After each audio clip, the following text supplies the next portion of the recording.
We're coming up to Valentine's Day and it's time for love. So I thought I would look at Aldi's Valentine offer. So they have a Rustle Ups and Romance for under £14 and you can get a starter, a main, a side, a dessert and a fizz. So let's have a little look at what you could choose. So for starters, if I were choosing this, I would go for the tempura prawns. The prawns, of course, have got healthy fats and protein, and the tempura batter tends to be a lot lighter than, say, a vegan wild mushroom, which has got this breadcrumbs on, or any of these other very sort of like bread orientated starters.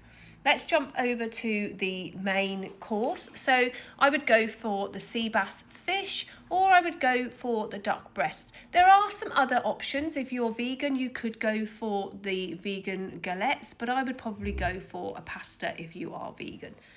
Let's just jump through to the steaks. There are some gastro options here as well. You can have a lamb rump, which is quite a nice option.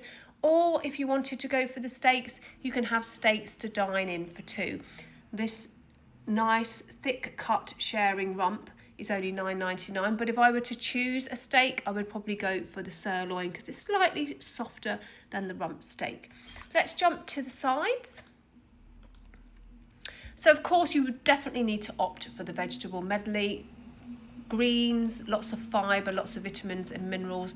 And if we had to go for a chip or a mash, I would probably go for the spice wedges because they aren't triple cooked like these chips. And of course the mash is going to have lots of added sort of like cheese and butter. So the spice wedges are definitely one that I would opt for. Now let's have a little look at your dessert. So there's not much on the option side of things, but I think if I was going to choose one of these, I would probably go for the raspberry cheesecake slice.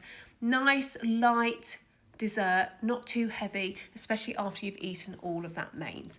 There are some other options. You could go for the indulgence king prawns and scallops if you wanted to as a share dish instead of having separate starters. Now there are some alcohol options and they do say that you can get all of this for under $14.99, but for me personally, I wouldn't go for any of these alcoholic drinks. I would probably opt for a non-alcoholic, but if you did want to go for something, then I would probably go for the Prosecco because it's light and bubbly.